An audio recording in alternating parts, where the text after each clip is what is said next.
banyak orang berumah tangga tidak tahu apa definisi pernikahan. Di dalam Islam itu ada definisinya.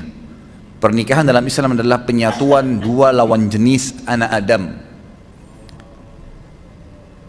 dalam sebuah ikatan ritual agama yang menghalalkan hubungan biologis di antara keduanya,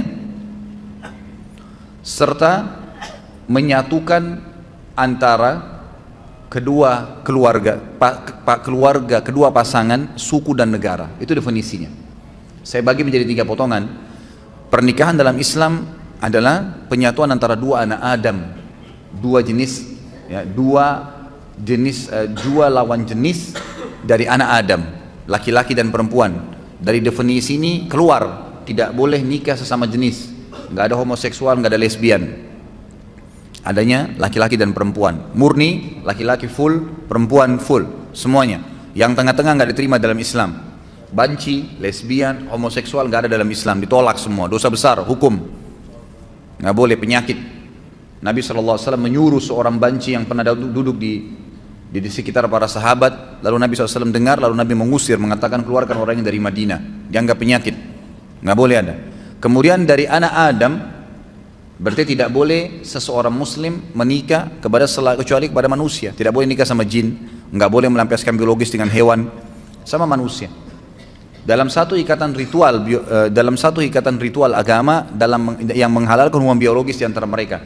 Jadi ini ibadah, pernikahan adalah ibadah. Kalau anda yang hadir sini sudah menikah dan belum niat ibadah waktu itu, hanya karena ajakan teman, hanya karena suruhan orang tua, hanya karena kebetulan suka, itu semua tidak ada dalam Islam, tidak ada.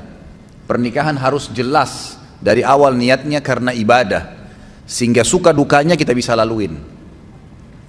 Yang menghalalkan hubungan biologis di antara keduanya, memang tujuan pernikahan 50%, 70% hubungan biologis. Allah sudah bebankan. Munafik orang mengatakan tidak butuh lihat lawan jenis. Kita butuh lihat, butuh ngobrol, butuh pegang, butuh cium, butuh curhat, butuh berhubungan jima, hubungan biologis. Itu fitrah. Kalau ada orang tidak butuh ini, dia keluar, abnormal, bukan orang yang normal. Tidak ada di situ dia. Dia keluar dari batas normalnya. Tapi kalau dia normal, maka manusiawi sekali dia membutuhkan itu. Tapi Allah Subhanahu Wa Taala mengajarkan kita caranya dengan akad nikah. Hanya 5 menit. Si wali mengatakan saya nikahkan kamu sama anak saya Fulan bin Fulan. Kemudian si laki-laki mengatakan saya terima, selesai. Sah pernikahannya, hubungan biologisnya juga sah. Lalu dikatakan akan menyatukan keluarga kedua pasangan. Jangan antum menikah, targetnya hanya pasangan kita. Kalau kita menikah, tanda kutip kita juga menikah, tanda kutip ya, kita juga menikah dengan keluarganya. Harus siap, ada ipar, ada mertua.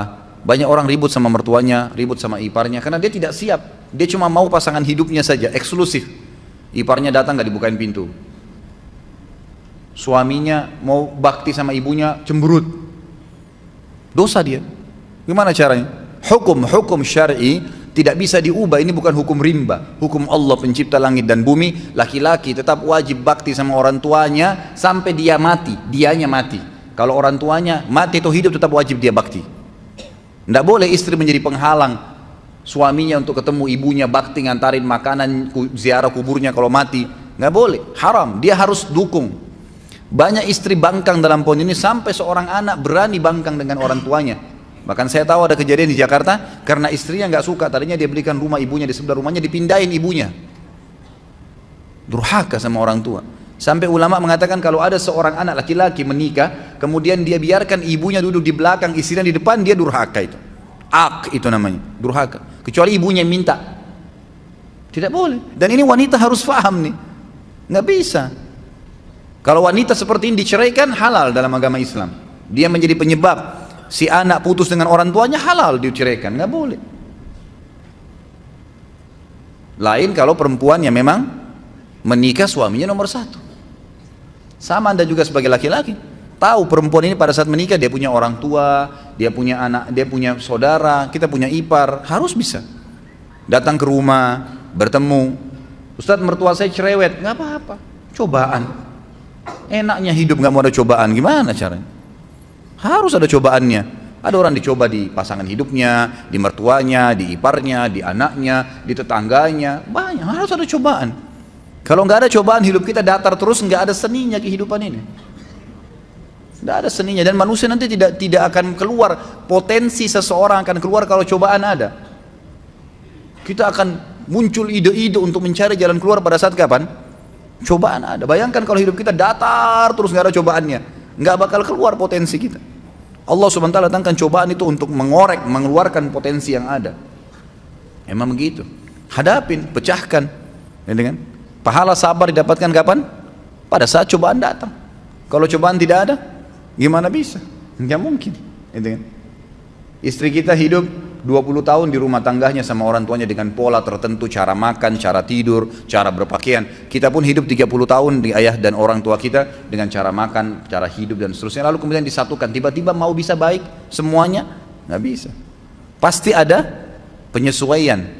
Asas yang penting dalam rumah tangga adalah yang benar memaafkan, yang salah meminta maaf. Selesai. Dan jangan nginapkan masalah.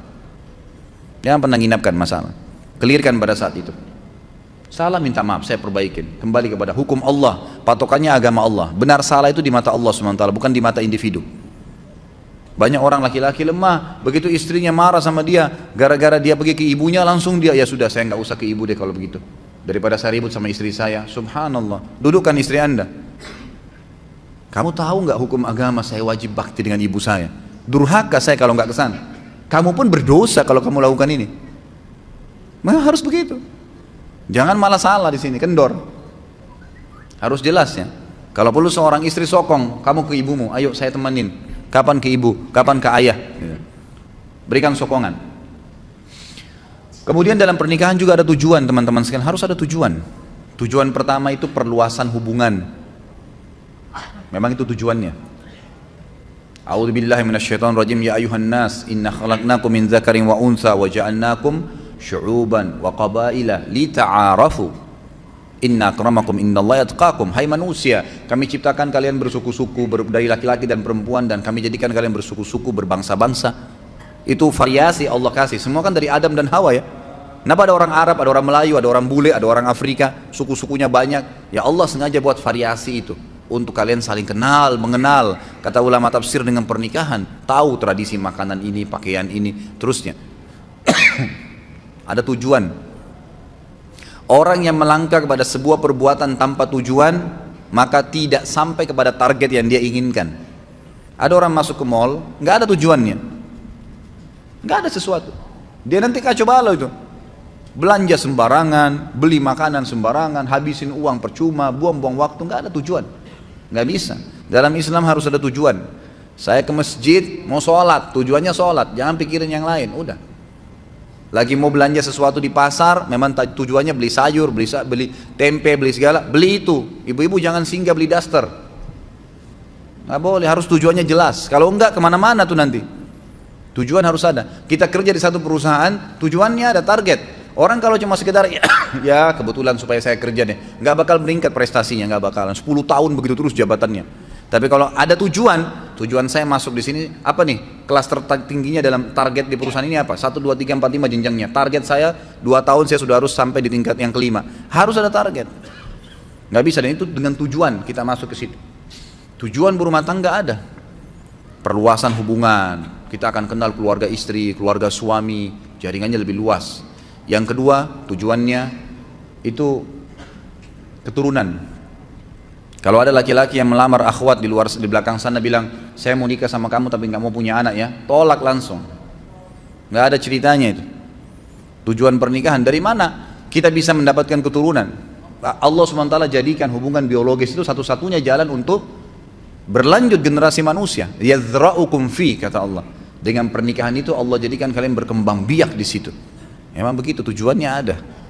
Yang ketiga, ketentraman. Nikah butuh ketentraman. Cari orang yang akan jadi pasangan kita yang buat ketentraman, dan itu hanya satu poinnya supaya bisa tentram, cari agamanya, imannya ada. Kita sudah tahu semua itu, maka agamanya didahulukan. Bagaimana agamanya dia? Kalau weekend, kalau liburan kemana ya? Oh saya ke majelis ta'lim ini. Oh saya hadir di pengajian Ustadz ini. Oh saya kalau weekend ke karaoke, saya ke pantai di Ancol duduk gitu kan, sama teman-teman. Oh saya main gaple. Udah jelas. Tidak ada ketentraman, mustahil, karena habis nikah dia akan buat sama itu. Dia akan buat sama. Perempuan yang nikah sama playboy asalnya sebelum nikah, jangan heran kalau dia selingkuh setelah nikah. Wajar itu. Laki-laki yang menikah dengan wanita yang tidak pakai jilbab, jangan heran kalau setelah menikah dia tidak pakai jilbab, atau dia tidak sholat, atau memang dia pernah bohong, ya dia akan bohong. Itu tradisi dia. Cari orang yang bawa ketentraman. Dan itu patokannya adalah agama. Dan yang keempat, tujuan pernikahan adalah menjalankan perintah Allah dan Rasulnya. Jadi ibadah diniatkan untuk itu. Kata Nabi SAW, an-nikahu sunnati wa man raghiba an sunnati falaysa minni. Siapa yang menikah itu adalah bagian dari sunnahku, siapa yang menolaknya maka bukan siapa yang menolak sunnahku maka bukan dari golonganku. Jadi ada tujuan-tujuan. Di antara substansial tujuan pernikahan yang kelima adalah memenuhi hubungan biologis, kebutuhan biologis. Itu tujuan memang. Tujuan kita menikah memang untuk melampiaskan biologis, untuk ngobrol, tatap-tatapan, ciuman, pegang, hubungan biologis, bahkan digantungkan pahala besar. Boleh nggak pacaran Ustadz? Boleh, setelah akad nikah. Sebelum akad nikah nggak ada pacaran dalam Islam. Bagaimana caranya saya kenal dia? Banyak orang sekarang begitu. Harus terperiksa tai lalatnya perempuan itu di tangannya ada nggak? Lihat rambutnya seperti apa, dan beragam macam alasan. 3 rahasia penting dalam agama untuk mengenal konsep ta'aruf dalam Islam: kenali fisiknya, kenali keluarganya, kenali lingkungannya. Titik, selesai. Fisik sesuatu apa yang kita menarik nih? Kata Nabi SAW, lihat dari lawan jenis yang kamu mau nikahi sesuatu yang menarik buat kamu. Apa saja? Alisnya, warna kulitnya, sesuatu di wajah dan telapak tangan yang jadikan patokan. Sudah selesai? Oh iya, ini mungkin masuk di kriteria saya. Baik, cukup. Kemudian masuk yang kedua ke keluarganya. Secara umum keluarga ayahnya akan mewariskan fisik kepada anak cucu kita nanti. Keluarga ibunya akan menurunkan karakter dan sifat. Saya sudah pernah jelaskan yang sahabat kulitnya putih, istrinya putih, anaknya hitam seperti anak Afrika. Suaminya langsung bilang, pasti kau selingkuh. Kok bisa saya putih, kamu putih, ini hitam keluar nih. Kata istrinya, demi Allah saya nggak pernah disentuh kecuali sama kamu. Ribut, didengar oleh Nabi SAW, dilapor, ya Rasulullah, nih lihat nih, putih-putih ini hitam. Gimana bisa? Nabi SAW diam sejenak, datang wahyu. Lalu Nabi SAW tanya, sesuai dengan wahyu kepada laki-laki tersebut, ada gak kakekmu kulitnya hitam begini? Dia bilang ada, ini keturunannya itu. Jadi fisik turun, makanya biasa kita dapat suami istri mukanya beda sama anaknya kan? Karena itu dari kakek-kakeknya, dari turunan ayah mereka. Jadi turunan ayah istri dan turunan ayah suami itu sama, nanti menurunkan, mewariskan fisik secara global ya. Jangan dilihat substansialnya secara global. Kemudian keluarga istri, keluarga ibu dari istri dan keluarga ibu dari suami itu akan menurunkan karakter, sifat. Secara umum, oh keluarganya calon saya ini umumnya dosen semua, suka belajar. Itu sudah sifat umum keluarga. Ada satu pemabuk, satu ini nggak dihitung. Umum global ini yang dijadikan patokan. Kemudian kenali lingkungannya. Boleh orang kalau ta'aruf tanya, kebiasaannya apa ya? Kerja di mana? Oh kebiasaan saya kalau lagi iseng saya pulang kantor ke karaoke, duduk sampai jam 12 gitu. Habis itu saya pulang, saya hibur diri saya ke bar sampai jam 1, pulang istirahat, besok kerja lagi. Sudah bisa dibaca belum? Oh saya kalau lagi kosong ya nggak apa-apa, saya cuma duduk gitu di rumah. Kalau akhwatnya bilang, kadang-kadang saya nonton TV duduk, saya putar nonton film India dari pagi sampai sore. Sudah tahu belum? Udah punya gambaran lingkungannya. Berarti nanti akan begitu tuh kalau sudah menikah. Oh saya kalau pulang taklim mampir Nur Iman belajar. Saya belajar taklim. Oh saya kalau weekend saya hadir tablik akbar di sini. Dan seterusnya. Saya mulai ikut tahfidz Quran, beberapa surah di store setiap minggu. Nah itu berarti kita tahu lingkungannya. Nah ini berarti bagus nih, gitu kan? Itu saja. Nggak perlu pacaran keluar sama-sama, nggak usah. Semoga Allah berikan hidayah. Kadang-kadang ada orang tua, kok bisa itu loh. Datang laki-laki malam minggu, tante, om pamit ya saya mau bawa anaknya. Iya silahkan. Masya Allah. Silahkan dibawa ke Ancol, dibawa ke bioskop dingin-dingin terus nggak zina. Bohong, nggak zina. Bagaimana caranya nggak zina? Gitu kan? Nggak ada, paling sedikit itu sudah iktirab ke zina. Ujung-ujungnya, nggak bisa, susah. Nanti hamil di luar nikah, sibuk nikahkan. Bagaimana? Dari mana sahnya nikahnya orang hamil itu? Mana anaknya nggak jelas statusnya, nggak boleh dinisbatkan kepada pemilik sperma, nggak ada hak waris di antara mereka. Kalau anaknya perempuan dari hasil zina, dia nggak punya hak wali. Banyak sekali rentetan hukumnya. Tujuan pernikahan termasuk yang tidak kalah pentingnya adalah kebutuhan biologis. Itu nggak bisa dipungkirin. Teman-teman kalau yang punya anak, jangan tunda mereka menikah, nikahkan.